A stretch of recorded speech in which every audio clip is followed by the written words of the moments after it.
Hello, this is Gary Wishon, the Disgruntled Heathen. I want to read a part of an article.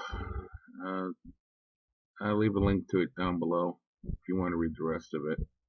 A California couple accused of holding their 13 children captive in their home near Los Angeles pleaded not guilty Thursday to more than 30 counts of torture and child abuse and false imprisonment. David and Annie Turpin were jailed on $13 million bail each, $1 million for each child. Their crimes stunned and sickened the police, who discovered the children Sunday after one of them, an emaciated 17-year-old girl who police thought was a 10-year-old child, escaped from a dark and filthy-smelling home. Officers in Paris County found 3 children chained with padlocks. They say some of the captives were so malnourished and dirty to look at them. It took a while before they found out that the children were actually 18-year-old adults and 29-year-old adults.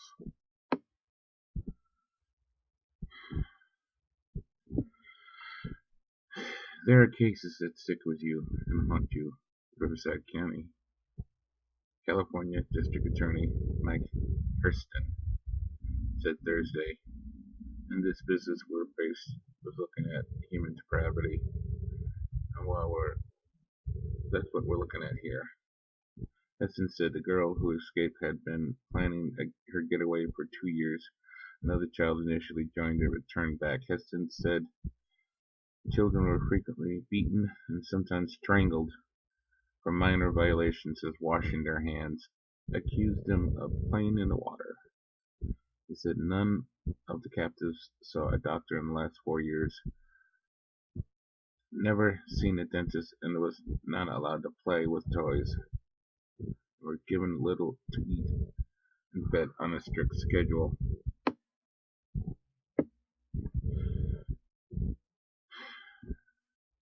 The captives were allowed 1 shower a year, not allowed to use the bathroom, forcing them to sit in their own filth. Now, I'm sure a lot of atheists are screaming, this is Christians.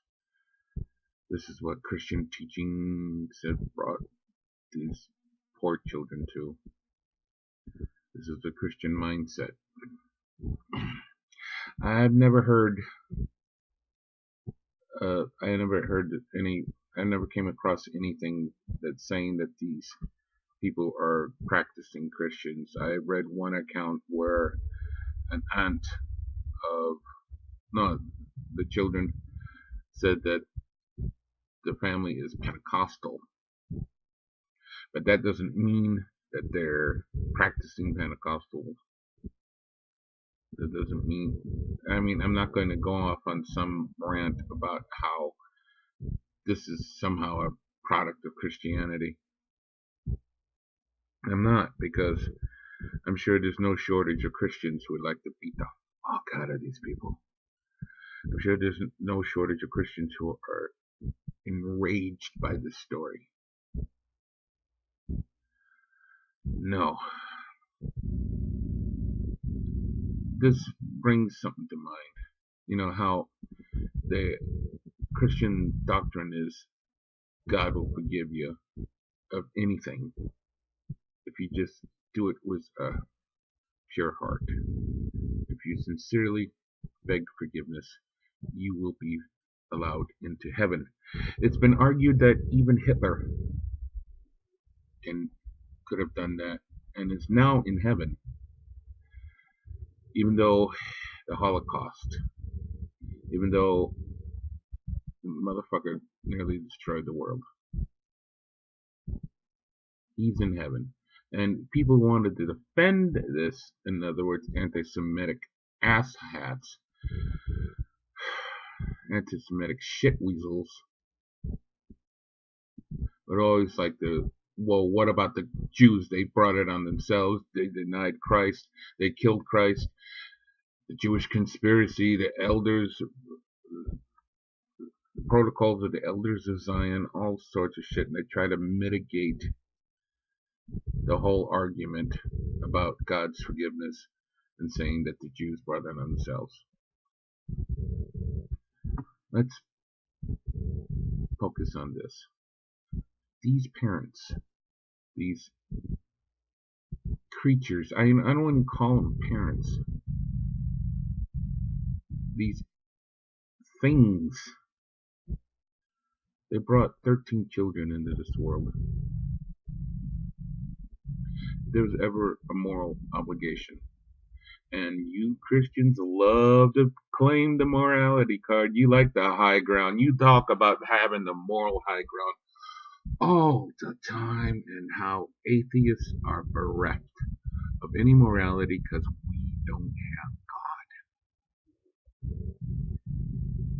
If you think that when these people drop to their knees, and they're going to drop to their knees, because once they get into the general population, oh man, there's so many victims of child abuse in jail who's going to feel so, they're beating these entities are going to feel so therapeutic.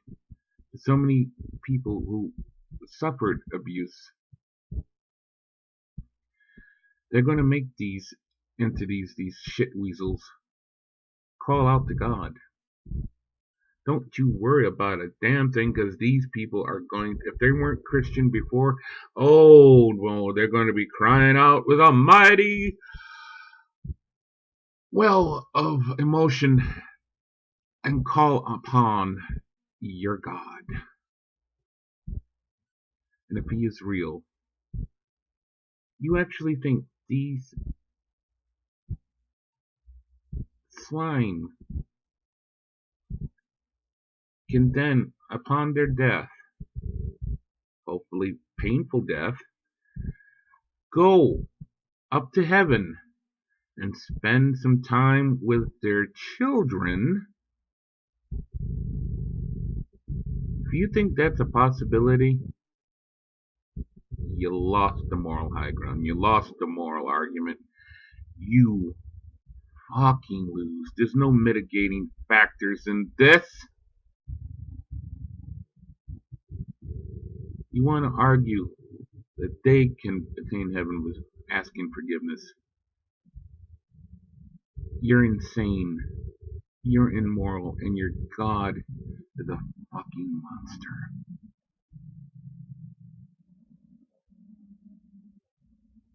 You lost the argument. If you make atheist videos, feel free to advertise your channel down below. Goodbye.